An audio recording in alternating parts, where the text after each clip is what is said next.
Hi writers, and welcome to a workshop week. It is week 7.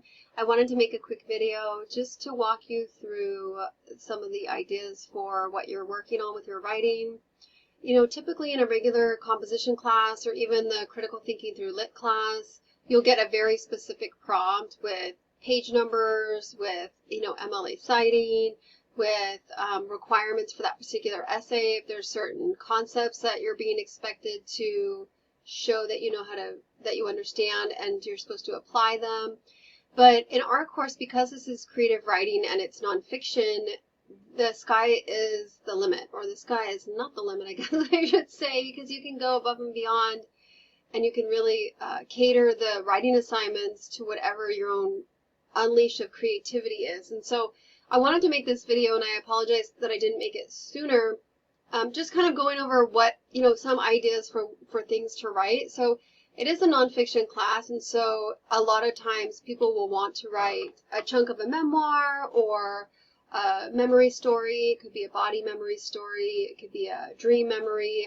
And so I just want to kind of go over some of the writing prompts, and I really want you to trust your intuition and think about what you've written already, and maybe there's already something that you started, the kernel of something that you think is like, got it. Like it's magical, it's activated, it's energetic, and you're excited about it. So what I did was I just clicked on the module or the little button on the homepage that says writing prompts, because this is really going to help with, it's right here, it's going to help you kind of generate some ideas. So you're doing lots of reading and lots of writing, whether it's Tell It Slant, whether it's Be Water, My Friend, the activities in Tell It Slant, and the exercises, whether it's something that we read in one of our weekly discussions, Natalie Goldberg or Noah Stryker. And so it really, in terms of following your own, inner guide with writing, it just depends on what inspires you and what has got you thinking, what has got you writing. Whatever is getting you writing and getting you up and sitting at a table or sitting on the couch or up in bed just with that pen or with the laptop writing, that to me says that it's important. And so I would say that whatever you're writing and working on is probably something that would work well with the workshop. But in case you're not sure, I just want to show you all the ideas, all the different things that you could possibly do. And so you can do, what I did was I made a list of prompts or formats or things that you might find interesting. You might not have tried something. We've had discussions about Maria Popova's blog, and so maybe it's a blog type thing. If you have a hobby or a fascination or an area that you just love to write about in your own life, kind of picking up from there. We even have things on here like using a graphic memoir for those of you that are interested in that hybrid between the visual and the story. We have blending literary forms with mixed media and crossing genres.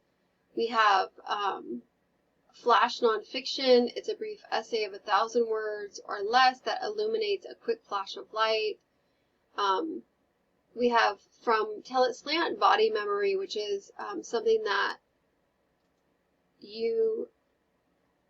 a memory from your own body. And for me, it would be like a story about climbing under a jungle gym in my backyard when I was 6 years old, despite the fact that 2 of my siblings were on one of the teeter-totter swings, climbing under that swing, that moving swing, metal moving swing, to find one of my brand new hair clips that I just got, and cutting my head open and having to go to the ER and having to have my head shaved and having to get stitches in my head, and the whole, like, that experience and the juxtaposition of that thing of beauty that I was seeking and the experience that I had of shaving my head. So that would be fun, like an interesting thing for me to explore, because it was a significant, fascinating thing that happened, and I might come to some realization about, I definitely would realize things. So again, that's just my own body memory, like one of them, but there's tons. There's, giving birth to a child, there's scraping your knee, there's being held. There's just so many memories that we have, but those are just the first things that pop into my mind. So as far as nonfiction writing prompts, there's tons, right, from Tell It Slant. And so just thinking about, what might excite you. So this is a list like the one before, and then we have our links for those of you that are interested. Storytelling with the narrator.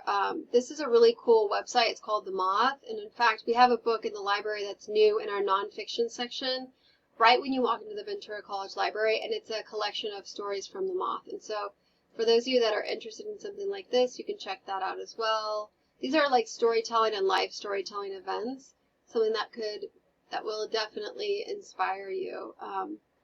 And so again, there's just so many things you could do. If you're wanting to keep it simple, my advice would be to write a chunk of memoir and to think about people, places, things, animals in your own life, and using those as inspiration and seeing, going from there. And so, yeah, there's just so many different things you could do.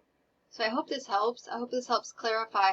I don't have set pages right now at the end of the class, just because I find that it actually stifles creativity. And in my creative writing classes, whether it's creative writing, the traditional class, or creative writing nonfiction, I've noticed that writers have a lot to write about. And so page number typically isn't an issue.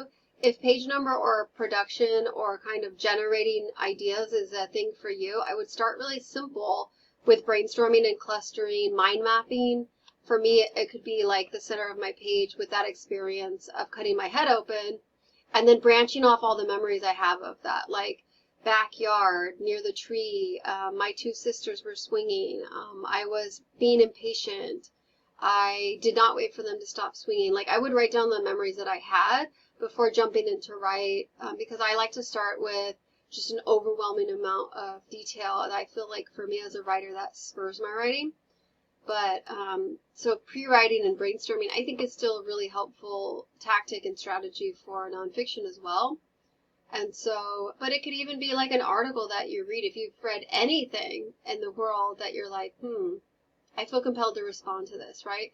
And then keep in mind, we also have letter writing, which is something that we looked at with the velocity of being and with letters to a young reader. And so you could write a letter to somebody. That could be it could be someone who you know or don't know. It could be someone who's alive or who has passed on. If you're interested in the form and the genre of letter writing, it could be a family like recipe, a family meal story.